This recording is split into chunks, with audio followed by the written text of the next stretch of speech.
कुरुक्षेत्र चलेंगे जल्दी से। सुमंत हमारे सहयोगी मौजूद हैं। सुमंत, तस्वीरें जरा दिखाइए कुरुक्षेत्र में, कहां मौजूद हैं आप? और चूंकि प्रधानमंत्री की इस यात्रा का अलग अलग तरीके से लोग अर्थ निकाल रहे हैं।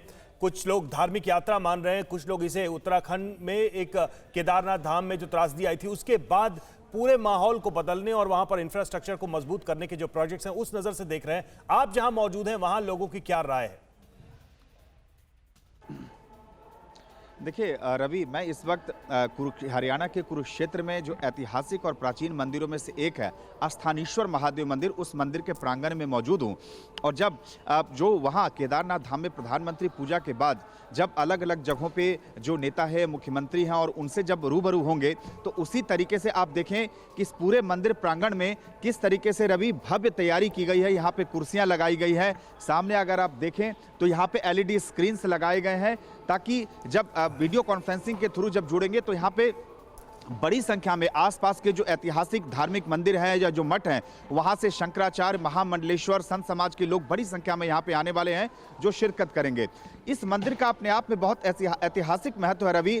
कहा जाता है कि महाभारत काल के दौरान युद्ध से पहले पांडव थे, वो इसी स्थानेश्वर महादेव मंदिर में उन्होंने भगवान महादेव की पूजा की थी और उसके बाद उन्होंने युद्ध में विजय हासिल की थी। तो बहुत ऐतिहासिक और विश्व में सबसे प्राचीन शिवालयों में से एक माना जाता है। तो काफी ऐतिहासिक है। सामने देखिए कि जहां पे ये पूरी तैयारी की गई है। सुमंत, मैं आता हूं आपके पास। देखिए, हमारे तमाम दर्शक जो हैं वो ये समझ लें, वो ये जान लें कि आज अलग अलग ज्योतिर्लिंगों से हमारे अलग अलग संवाददाता जो हैं वो आपको तमाम जानकारियां दे रहे हैं। ये मौका दरअसल बहुत खास है। प्रधानमंत्री नरेंद्र मोदी केदार धाम पहुंच चुके हैं और बाकी जो 11 ज्योतिर्लिंग हैं वहां भी सीधा प्रसारण होगा प्रधानमंत्री नरेंद्र मोदी की पूजा अर्चना का, और उनके तमाम कार्यक्रमों को आज TV9 भारतवर्ष पर आज आप लाइव देखेंगे। और अलग अलग ज्योतिर्लिंगों में जो बनाए गए प्राचीन मंदिर हैं वहां से हमारे सहयोगी, हमारे संवाददाता आपके साथ लाइव रहेंगे। तो मौका बड़ा खास है। अब सारा जो अट्रैक्शन है वो केदार धाम पर है।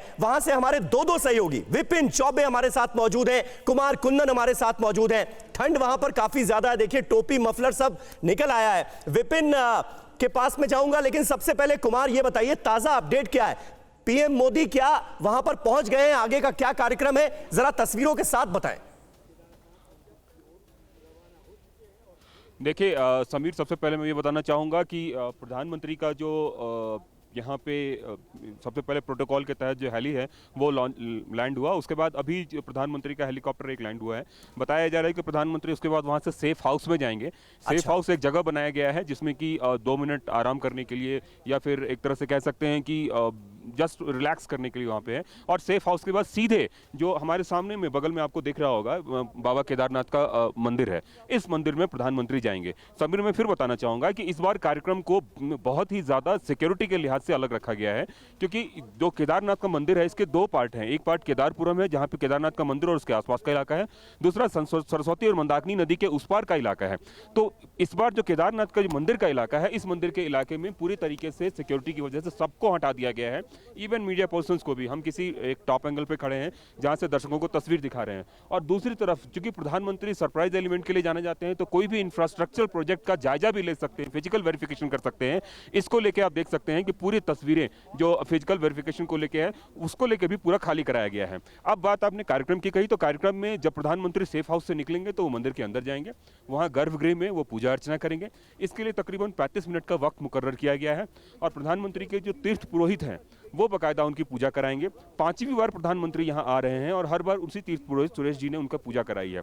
तीर्थ पुरोहित के पूजा कराने के बाद प्रधानमंत्री फिर शंकराचार्य के मंदिर भी जाएंगे। तो स्थापना आज जो है उनकी समाधि का जो है वो एक तरह से अनावरण करेंगे और वहां से निकलकर धार्मिक पुनर्जागरण का संदेश देंगे। ये अपने आप में बहुत बड़ी बात है। पहली बार ऐसा हो रहा है कि प्रधानमंत्री एक साथ जो है इतनी जगहों के मुख्यमंत्री और फिर जो सीधा प्रसारण हो रहा है ज्योतिर्लिंगों में अलग अलग।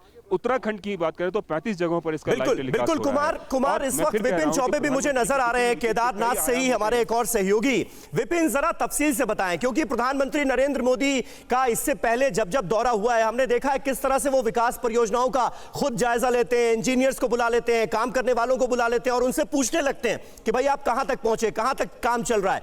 तो आज क्या इस तरह की तस्वीरें भी केदार धाम से पूजा अर्चना के बाद हमारे सामने आ सकती हैं? देखिए, दो तस्वीर पहले जो सबसे पहला कार्यक्रम है कि प्रधानमंत्री सबसे पहले बाबा केदारनाथ के दर्शन करने जाएंगे, वहां माथा टेकेंगे, उनकी विशेष जो पूजा होती है वो करेंगे और उसके बाद जो उनकी सबसे महत्वाकांक्षी योजना रही है या उनकी सोच रही है कि आदि गुरु शंकराचार्य को उचित स्थान मिले, उनकी समाधि बनाई गई है और उनकी मूर्ति लगाई है, उसका अनावरण करेंगे। उसके बाद जो सबसे बड़ी बात आती है कि इस पूरे केदार घाटी का इंस्पेक्शन करेंगे, जो विकास कार्य चल रहे हैं उनका जायजा लेंगे और क्या क्या हुआ, क्या क्या हो रहा है उसके बारे में बात करेंगे।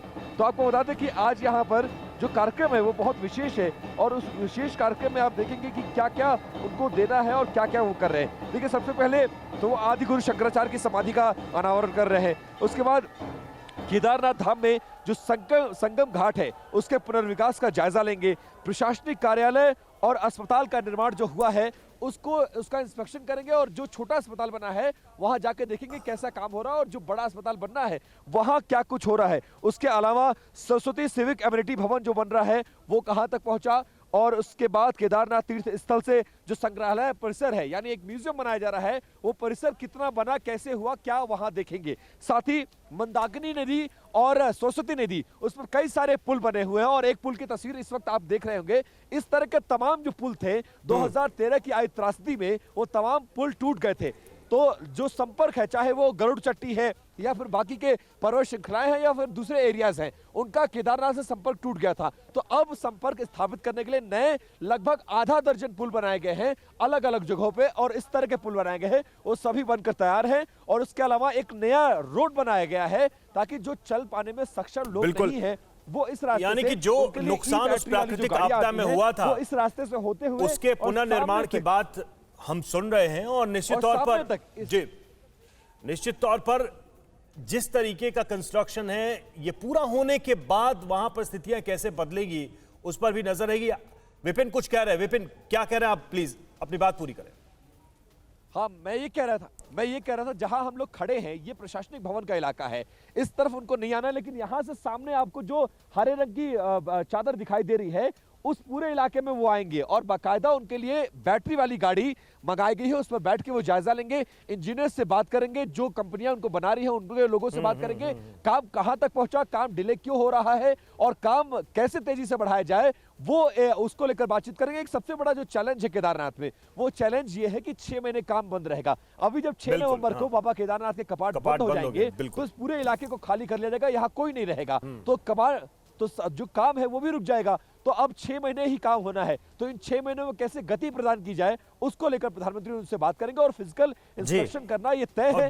हर वो साइट पर जाएंगे जहां काम चल रहा है। 6 महीने बाद उत्तराखंड में चुनाव भी संपन्न हो चुके होंगे, तो इसका मतलब है कि ये जो कार्य है चाहे सरकार किसी की भी हो ये कार्य अनवरत चलता रहेगा, क्योंकि ये किसी पार्टी का या किसी सरकार का कार्य नहीं है बल्कि ये उस स्थान का कार्य है जिसकी वजह से भारत की एक बड़ी पहचान है। न्यूज़ टॉप 9 रोज सुबह 7 बजे और शाम 7 बजे सिर्फ TV9 भारतवर्ष पर।